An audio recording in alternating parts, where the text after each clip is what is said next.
Nó nói về mù ô xị. Nếu mù đấy chị nè. Mù xị ơi, mù xị ta chuẩn ta lo. Ấy bố rồi chờ chú nè. Nó nè, tụi cho nè.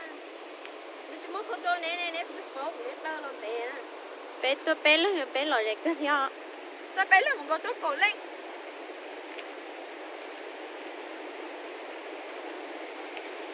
Tụi đây nó rống rau lên nữa. Để xì mà. Con chồng cho hồi. Nhưng ta xì nó. Ta xì nó chứ. Nhưng rống rau rất là luôn. Thế xì như là tìa. Nó ta lúc đi nó chè xì rống rau lại nữa.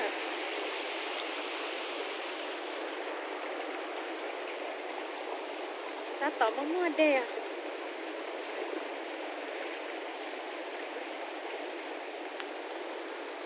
Chó này say.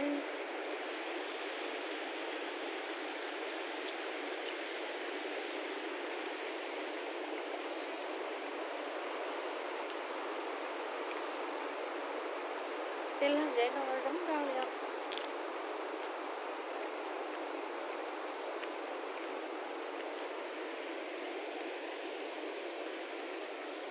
Nếp vào một trẻ không? Hả? Nếp vào một trẻ không? Mua hả? Một trẻ lo đó. Yeah. No. Chị lo em cũng bay lòng. Chị tổ. Wow, anh ấy đi nhau xỉa tà xu.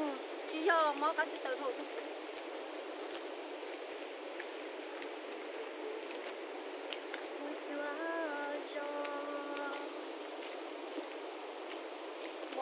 Mó tì. Ủa, chỗ đấy là lò. Cho thủ tôi như vậy luôn. Thôi tôi mà sợ Chị sắp rồi. có thiết cú xin lô li cái phong dư cái luôn ta ư chê yo chỉ cho khó tư đó cô thay cái một chút cái gì bà Cô cho ba những bút bể điều. Tao chưa. nó bé tôi xí bé lăng sẽ xí mà bé lò rồi gọi là bé tôi cổ lăng à thì họ chơi nó họ chơi giống co thì lúc này đây thật lời Đã tại đi nhau xỉa tạ. ta xí nó cho họ để bé lòi li chè ta xí nó chè chứ chỉ một cái dạo trong món chúa cho nó nó tự bông á Không khó. thế cho mà lần từ lan chứ hả Chè dè thiết. mà mò sổm cho chó em mò khu mò sống con lần trâu rồi xin nuôi toán họ bé vậy bé chỉ mò khu vậy bé tôi bé lắm nó mà xa khôn Đi mẹ nông bộ má xỉ không. thấy con gặp nó bảo một con nè Khẽ hai bà ta. à Mua xỉ á. vậy lao đó nhá cái mua xì à Tôi mua xỉ à. à lú cha nó là hu đi chả Nó là thế rồi. Chuan tá. Lú chơi ú xỉ để chơi ta. Lú chuan tá nhỏ lóng sàn lọ. bây giờ Đâu kìa. Ta thấy cho họ luôn này tao tôi sao nè. có bao tao mua tụi lúa cho tụi lúa tôi xì Hai chị mua từ lúa ấy. Yêu từ lúa chè. Chơi chị tao yêu liền. à một khu cây thôi sốt tông họ tuần trặc á nè giờ chơi lúa lê có bố hay lúa lo Bố chơi đó chị nó mọc cho tao tơ. lo có lên bé hồi đi cha sẽ mua cho cảm ơn Bố luôn tê đó. Bố luôn tê hôi rong sợ hôi rong chà tôi xin là bé ta tỏi vô lòng chế Chả ba chạy to nó đúng cao liền. ta tỏi vô chua vậy nhưng ta tỏi vô chua nè Đúng cao liền à. ta tỏi vô chua nè ui ý ní không mà khảo theo mày đi khảo nhá nha là bé cho bé tụi là không tôi xí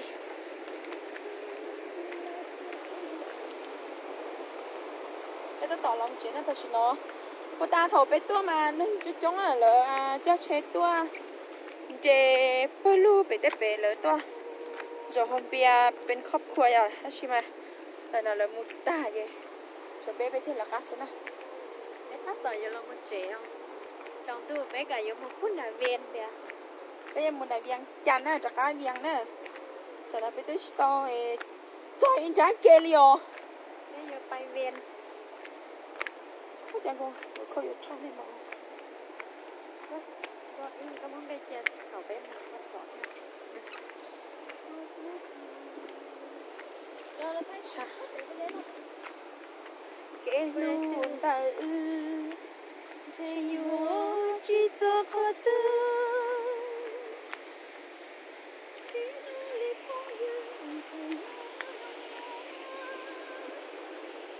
cho nó tròn tôi là nè ui cho nó tròn tôi lại nó tu lòng cao nó bé ta tỏi vào lòng chế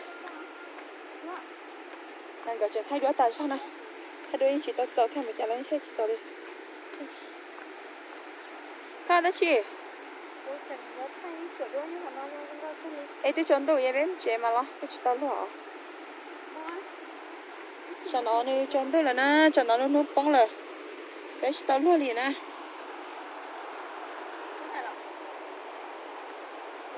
bé chế cái số tông ta chứ lúc này nó chế lúc ba hay đua nhiều lúc này tiền khương cần nọ lúc ba thì lúc dù cho đua chắp lại nè lúc có đến để chờ ô lúc trong rồi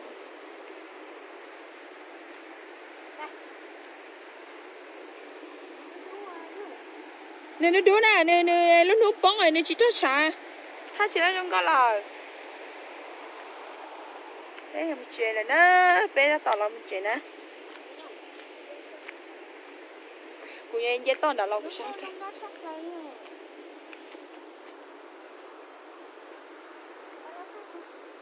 别人签的了呢，说开别路签了哈呢，说开别路签了是啦。nè mấy chú chị đến chung chợ nè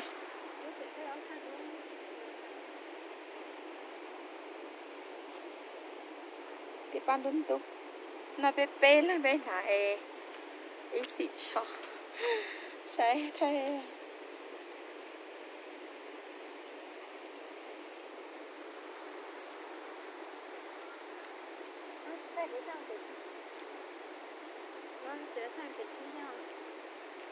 bây giờ trong đó bye xin chào